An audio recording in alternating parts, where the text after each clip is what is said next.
και την κατάθεση των Στεφάνων στο Μνημείο Ηρώων. Και την Παρέλα. Ναι, αυτά. Η λαμπαδηφορία γινόταν το βράδυ της προηγούμενης ημέρας της γιορτής. Κάποτε. Κρατούσαμε πυρσούς αναμμένους, όλοι οι μαθητές-μαθητρίες, μπροστά η φιλαρμονική του γυμνασίου και παρελάβναμε από το γυμνάσιο στο Μνημείο Ηρώων, στη Λάπηθο, και καταθέταμε στεφάνια και επιστρέφαμε γίνεται μεγάλη εκδήλωση με χορούς, τραγούδια στην πλατεία Ηρώων και μετά διαλύμαστε διότι ήταν αργά και θα ξυπνούσαμε πρωί για το Αθηνό. Ναι. Όταν προσφυγοποιηθήκαμε και κάναμε μία διαδρομή, καταλήξαμε στη Λευκοσία, περίπου εκεί στην Αγία Παρασκευή, το λόφο της Αγίας Παρασκευής που είναι το Χίλτον. Είδαμε ένα μικρό διαμέρισμα εκεί, εννοώ πισινά ήταν του σπιτιού, τα οποία ο νότιος τοίχος ήταν σύνορον του άλλου οικοπαίδου και δεν είχε ούτε παράθυνο ούτε τίποτε. Ήταν έναν υγρό σπίτι με έναν υπνοδωμάτιο και μία μικρή κουζίνα και τα σχετικά για τη ήδη υγιεινής, αποχωρητήριο και μπάνιο. Κάμαμε εκεί περίπου 2 μήνες, ότι αναζητούσα να βρω άλλο σπίτι, διότι δεν ήταν και πολύ καλό, ήταν υγρό, είπαμε, αλλά εκείνον που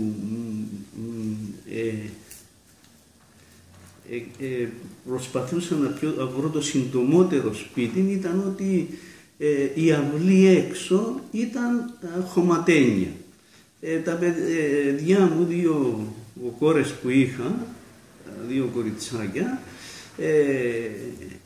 έβγαιναν έξω στην αυλή ενός μωρά που ήταν 4 με 6-7 χρονών να παίξουν και έβγαλαν μικρού στρίπες πάνω στο έδαφος να παίξουν τα μωρά με τα χέρια τους φυσικά, δεν χρησιμοποιούσαν κάτι άλλο, ήταν ελαφρόν το χωμάτι. Και η νοικοκυρά μας που μας ενοικιάζει το σπίτι, να σκεφτείτε, είχαμε ένα μεγάλο φλιτζάνι, να πούμε, ο κύκλος, όχι στο βάθος. Το λοιπόν, μας έκανε παρατήρηση γιατί ευκάλανε εκείνες τις τρύπες τα παιδιά πάνω στο έδαφος, πάνω στην αυλή. Και εμείς τίποτε δεν είπαμε. Εγώ αμέσως έπιασα το χώμα και σκέπασα τα, έσβησα τα και τέλειωσε. Την άλλη ώρα πάνε τα μωρά, πάνε ευκάλαν το, πάνε πήγαινε, έτσι, τι να κάνω. Αυτό μας πείραξε πάρα πολύ γιατί είμαστε κάπως διαφορετικοί εμείς και τι ζημιά θα έκαμε ένα μωρό. Μετά, εγώ στην Κερίνια που δούλευκα στην αστυνομία ήμουν μέσα σε γραφείο. Όταν προσφυγοποιηθήκαμε και ήρθαμε στην Λευκοσία που εμείναμε, γιατί η αστυνομία, όλων των προσωπικών της αστυνομίας της Κερίνιας, της επαρχίας Κερίνιας, διασκορπίστηκε σε όλη την Κύπρο. Άλλοι Λεμεσούν, άλλοι Λάρνακα, άλλοι Πάφων, εγώ έμεινα Λευκοσία. Τέλος πάντων, δούλευκα στον αστυνομικό σταθμό Λυκαβητού και από εκεί με μετάθεσαν στο γραφείο προσωπικού στο αρχηγείο της αστυνομίας. Εκεί ανάλαβα μια απλή εργασία. Μετά ο αξιωματικός μου είδε ότι τραβούσα, να πούμε, πως είχα γνώσεις, με έβαλε πιο σοβαρή δουλειά. Από εκεί κάποιος αξιωματικός ήθελε πάλι γραφέα, να το πούμε, αστυνομικών στο γραφείο του, επειδή άρχισα να κάνω κάποιες γνωριμίες εκεί στο αρχηγείο, μετάθεσε στο γραφείο του σε πιο ψηλή θέση. Σχετικά με τη συμπεριφορά των συναδέλφων,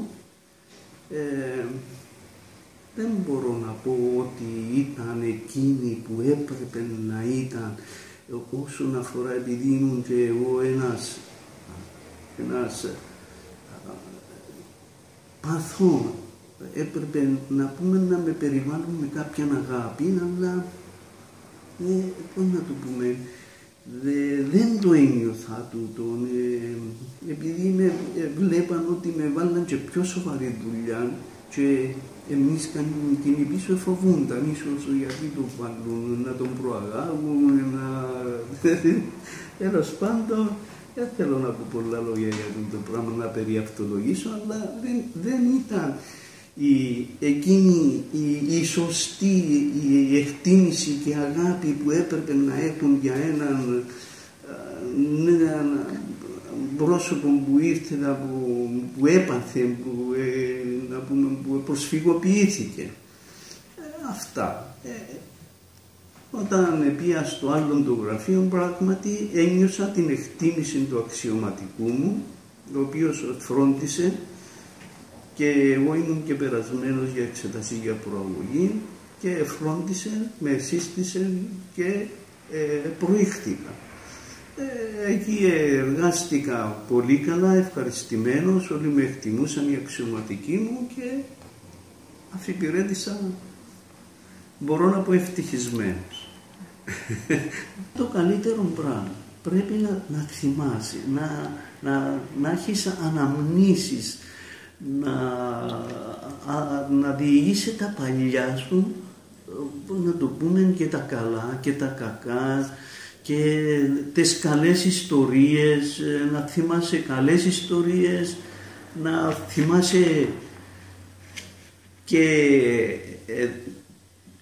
και μουσική και τραγούδια και από όλα, να είσαι εντάξει και οικογενειακά σου, και να λαλείς ότι όταν ήμουν μικρός, όταν ήμουν μιτσής, να το πούμε έτσι, έκανα τις τάδε δουλειές και έτσι, και ο πατέρας μου, η μητέρα μου έτσι, και έτρωγα και ξύλο που τους γονείς μου, γιατί δεν βλέπατε σονίθες και πήγαιναν και τσιλούσαν στα αυτοκίνητα που πήγαιναν μες στον δρόμο. Τέλος πάντων, άλλες δουλειές πότε σε καταφέρναμε από τους γονιούς μας, τα θυμούμε όλα. Είναι σημαντικό να έχεις μνήμη, είναι πολύ σημαντικό να έχεις μνήμη. Αυτά, νομίζω ότι η μνήμη είναι πολύ καλό πράγμα να τα θυμάσαι. Εντάξει, είναι όλα σχετικά με την ηλικία όμως.